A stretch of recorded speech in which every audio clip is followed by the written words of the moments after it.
আসসালামু আলাইকুম। কেমন আছো বন্ধুরা? আশা করি সবাই ভালো আছো। আজকে আমি তোমাদের মাঝে নতুন হাজির হয়েছি। তো গল্প শুরু করাই। আকাশ নামের একটি ভূতের গল্প নিচে দেয়া হলো। আকাশের বয়স তখন 21। সে তার বন্ধুদের সাথে নতুন কেনা বাইকে করে লং ড্রাইভে বেরিয়েছিল। গন্তব্য ছিল শহরের কোলাহল থেকে অনেক দূরে এক পাহাড়ি নির্জন বেসর। সন্ধে নেমে এসেছিল।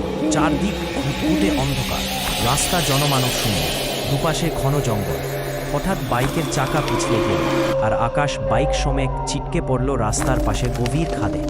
আকাশের বন্ধুরা তাকে খুঁজে বের করার অনেক চেষ্টা করেছিল, কিন্তু সেদিন রাতের অন্ধকারে তাকে খুঁজে পাওয়া যায়নি। পরদিন সকালে যখন উদ্ধারকারী দল পৌঁছল, তখন দেখা গেল আকাশ মৃত অবস্থায় পড়ে আছে। তার বাইকটি ডুমরে মুচড়ে গেছে। এরপর থেকে সেই রাস্তা দিয়ে যারা রাতে যাতায়াত করত, তারা নাকি অদ্ভুত সব ঘটনা দেখতে শুরু করলো। কেউ কেউ বলতো তারা নাকি আকাশের ভূতকে দেখতে পেয়েছে। সে নাকি তার পুরনো বাইকে করে সেই রাস্তা দিয়ে দ্রুত গতিতে ছুটে যায়। একদিন রাতে রজত নামের একজন ব্যক্তি তার গাড়ি চালিয়ে বাড়ি ফিরছিল। রাস্তা ছিল অন্ধকার আর নির্জন।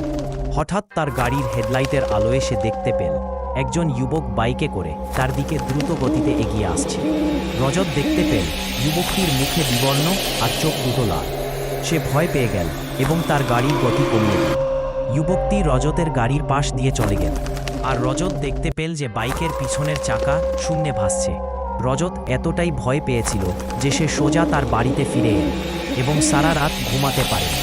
পরের দিন সকালে সে তার বন্ধুদের কাছে ঘটনাটি খুলে বলল। তার বন্ধুরা প্রথমে তাকে বিশ্বাস করতে চায়নি, কিন্তু যখন রজত তাদের বাইকের চাকার শূন্যে ভাসার কথা বলল, তখন তাদেরও ভয় পেয়ে গেল। এরপর থেকে সেই রাস্তা দিয়ে রাতে কেউ যাতায়াত করত না। বন্ধুরা, কেমন লাগলো গল্প? ভালো লাগলে লাইক, কমেন্ট, সাবস্ক্রাইব করে দিবেন। ধন্যবাদ সবাইকে।